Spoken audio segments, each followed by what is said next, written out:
Kwa niaba ya wizara tunachukua nafasi hii kumshukuru sana Mheshimiwa Rais. Na Mheshimiwa Mavunde amekuwa katika majukwaa yake mbalimbali akisema manufaa ya sekta ya madini. Tumepata manufaa mbalimbali kwenye maeneo mbalimbali. Kuanzia makusanyo, takwimu zinajionyesha toka mwaka 2013-14 na 14-15 tulikuwa tunakusanya bilioni 164. Lakini katika mwaka huu wa fedha tunaenda kukusanya trilioni 1.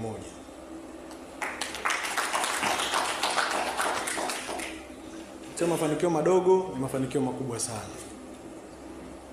Kikubwa ambacho watu wengi waga hawakioni kwa maana sio tangible ni utulivu ulio kwenye sekta ya madini. Wale wengi ambao mmekuwa kwenye sekta kwa muda mrefu kama alivyofilisika ndugu yangu Ndege, mtakuwa mnajua kile kipindi cha nyuma Watanzania ambao walikuwa wanajihusisha kwenye sekta ya madini, namna ambavyo tulikuwa tukiona sekta. Tulikuwa tunaamini sekta ni ya watu majant, tulikuwa tunaamini sekta ni ya watu wenye hela. Tulikuwa tunaona sisi wa Tanzania ni maeneo au ni sekta ambayo hatuwezi kuwekeza. Sio kwenye uchimbaji tu, hadi hichi ambacho tunataka kukifanya hapa ndani. Na tulikuwa tunafahamu kwamba watu wengi waliokuwa wanakwenda kwenye maeneo ya kuchimba madini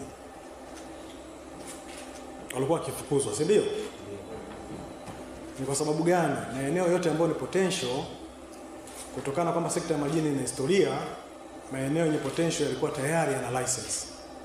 Kwa hiyo watu wa Tanzania walikuwa wakienda kuchimba kwenye maeneo yale kutumia majeshi yetu ya ulinzi na usalama, kutumia kamati zetu za ulinzi na usalama, wa Tanzania walikuwa wanafukuzwa, si ndio au hapana? Mtu alikuwa akichimba madini akiwa nayo tayari kishayapata. Namna ambavyo anayahendo ni sawa alikuwa anahendo madawa kulevya. Yaani unajificha, yani unakaficha kama madini kako, yani kama vile umebeba madawa. Lakini leo tuna uhuru. Watu tena hawapigwi kwenye maeneo ambao wanachimba madini, watu hawafukuzwi. Watu wanapokamata madini wanajua wanayapeleka wapi. Mpaka sasa hivi Tanzania tuna masoko zaidi ya 40, tuna vituo vya kuuzia madini zaidi ya 100. Kwa hiyo unajua anakwenda wapi na kwenda kupata bei gani. Hakuna tena yale mambo ya kukimbizana wala traffic na ni polisi kuweza kukamata. Hakuna tena leo kwenye TV kila tukifungua saa 2 usiku unakuta Watanzania wanaandamana. Leseni zimepandilishwa, sijui kuna kumbuka ile kupandisha leseni juu 2. Leo waone Watanzania kwenye TV, kwenye vyombo vya habari Watanzania kilalamika nimezulumiwa leseni yangu. Leo waone Watanzania wakilalamika tumefukuzwa kwenye maeneo ambayo tulikuwa tunafanyia kazi. Leo waone Watanzania wakilalamika njaa kwenye maeneo ambayo walikuwa wanafanyia kazi. Uone leo watoto bado tuna changamoto, uone leo changamoto za madawati pengine na vitu vya namna hiyo, kwa sababu watu kama TAMISA na watu ambao wanachimba Blue Coast na watu wengine wa aina hiyo wanatoa CSR kwenye maeneo yale kwa kupitia Watanzania wenyewe. Ndugu zangu, haya sio mafanikio madogo. Sasa hiki ni kitu ambacho tunaposema utulivu, yani huwezi kukamata, si ndio? Huwezi kukamata kama unavyokamata dawati, kama unavyokamata pesa, kama unavyokamata kitu kingine. Lakini kitendo cha kuwa na amani, kitendo cha kuwa na utulivu kwenye sekta ya madini, haya ni mafanikio makubwa sana ambayo Mheshimiwa Rais Dr. Samia Suluhu Hassan ameyaleta kwenye sekta yetu. Tujipigie makofi. Lakini kumekuwa na tozo mbalimbali ambazo serikali imezipunguza, serikali imezifuta. Zamani wachimbaji tulikuwa utilili wa kodi, kwa nini utilili wa kodi? Kila ambaye anataka kutoza kodi anaangalia mchimba madini yuko wapi. Anaenda anamdandia, pale ndipo anapoenda kukamua. Jamani, sasa hizi VAT, ukienda kuuza madini yako sokoni hakuna VAT. Ukienda kuuza madini yako sokoni hakuna withholding tax. Ukienda kuuza madini yako sokoni unapata bei ambayo inastahiki. Sasa hivi pia tumeanzisha mpaka zile refinery. Ukienda kuuza madini kwenye refinery, badala kulipa kodi ya 7% kwa maana ya 6% royalty na 1% ya inspection fee, unalipa 4%. 3% imesamehewa na serikali. Yale yote ni mazingira mazuri ya utilili wa kodi zilizokuwepo kuendelea kupungua. tunazo changamoto kwenye halmashauri na kodi zile ambazo zinakuwa zinatokeza, lakini tunakaa vikao. Maganga ndugu yangu ataelewa vizuri kwa sababu yeye mara nyingi anaongoza wawekezaji. Tumekuwa tukikaa vikao vya mara kwa mara ili kuhakikisha kwamba zile changamoto ambazo zinapatikana kwenye sekta tunakaa kama serikali, tunakaa kama wizara na kuzichukua na kuweza kuzifanyia kazi. Hiyo ni ahueni kubwa sana kwa mfanyabiashara anapokuwa anapata pressure, anapomsikiliza. Serikali hii wote tunafahamu kutokana na zile 4Rs kupitia sekta mbalimbali kiachana tena ya madini. Tumeendelea kuwasikiliza wawekezaji, tumeendelea kuwasikiliza wachimbaji ili kuhakikisha kwamba sekta zetu zinakuwa nafuu. Sasa serikali imefanya uamuzi kwamba tunataka tununue 20% ya dhahabu kupitia BOT.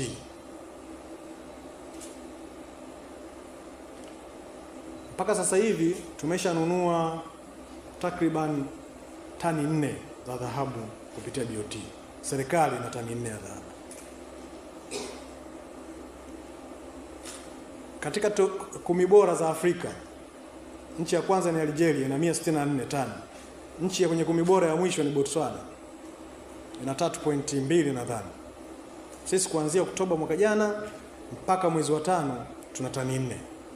Utaona tunajiposition wapi. Ukienda Google mtaona tunajiposition wapi. Hiki si kitu kidogo. 90% ya haya madini ambayo yamenunuliwa tani 4 na serikali yamenunuliwa kutoka kwa wachimbaji wadogo. Kwa sababu wachimbaji wakubwa bado kuna taratibu na zikamisha za maongezi ili na wao waanze kusafiri. Nimeyasema haya, najua kwamba hayana mahusiano moja kwa moja na tunachokifanya. Lakini nimeyasema kwa sababu yana mahusiano moja kwa moja na sisi wa Tanzania tunachokifanya kwenye sekta ya madini. Sasa nikirudi kwenye main topic. Kwa nini leo tuko ndani hapa? Leo tuko ndani hapa kwa sababu ya TAMISA. Tuko ndani hapa kwa sababu TAMISA lilikuwa ni wazo la Mheshimiwa Mavunde katika kikao chetu cha Mwanza. Wengi mmeongea hivyo. Makofi kwa Mavunde. Pengine tusingekuwa hapa. Sasa sekta ya madini mpaka sasa hivi tunanufaika kwa sababu tunakusanya kodi pamoja na tozo. Na tozo ambazo sio za kikodi. Hata kupitia TRA, tunapata kupitia Wizara ya Madini. Tunapata kupitia halmashauri. Katika waliopanda hapa umesikia trilioni 3.1 inaongelewa sana Ile inamaanisha nini? Katika mwaka 2023-24 sekta ya madini yote kwa ujumla yake tulikusanya trilioni 3.2 kwa maana ya Wizara ya Madini, kwa maana ya TRA, kwa maana ya halmashauri 3.2. Lakini mwaka huo matumizi ya migodini kwa maana ya manunuzi yaliyofanyika na migodi yalikuwa trilioni 3.1. Utaona 50 kwa 50. Kila ambacho serikali inakikusanya na kila ambacho kinaenda kununua bidhaa na ambapo 99% ya zile bidhaa zinanunuliwa nje, maana yake imegawana. Achana zile faida zingine. Je, ile 3.1 tuliokaa ndani inatuliflect 3.1 trilioni? Mmoja mkumbuka kuna presenter mmoja kaja hapa akasema tunatamani hata tupata 10% ya ile hela ile tupata. Ile hatukuweza kuifikia na hatutoweza kuifikia iwapo hatutokuwa na TAMISA imara ndani ya Tanzania. Sisi, mimi pamoja na wenzangu, wizara chini ya Mheshimiwa Mavunde na Mheshimiwa Rais, tumeplay part yetu. Tumeona kuna haja ya kuwa na local content, tumetunga sheria. Tumeona kuna haja ya local content, tumetunga kanuni, nazisema Dr. Numbi za mwaka 2018 za local content. Tumeona kuna haja ya kuwa na chombo imara cha kusimamia hizi kanuni pamoja na sheria. Kimeundwa Tume ya Madini mwaka 2017. Tume ya Madini na katibu mtendaji. Nilipata nafasi kuwa katibu mtendaji, kuhudumu katibu mtendaji wa pili kwenye Tume ya Madini. Nimefanya nafasi yangu pamoja na wenzangu. Lakini tumeona tuunde kamati maalum ndani ya Tume ya Madini inayosimamia local content peke yake. Na Mungu Thea Sumani mchawi mpe akulele mwanao. Dr. Numbi ndio mwenyekiti wa ile kamati. Sasa tupewe nini tena Tanzania? Tutakusanya kodi mchana na usiku, tutakusanya tozo mchana na usiku, lakini kama swala la local content pamoja na CSR halitopewa kipaumbele, halitoamdiwa vyombo maalum, tutaandika madokumenti na masheria yote ya dunia nzima. Kama hatuna TAMISA imara, tutazisikia mafanikio kwenye sekta ya madini kwenye stories.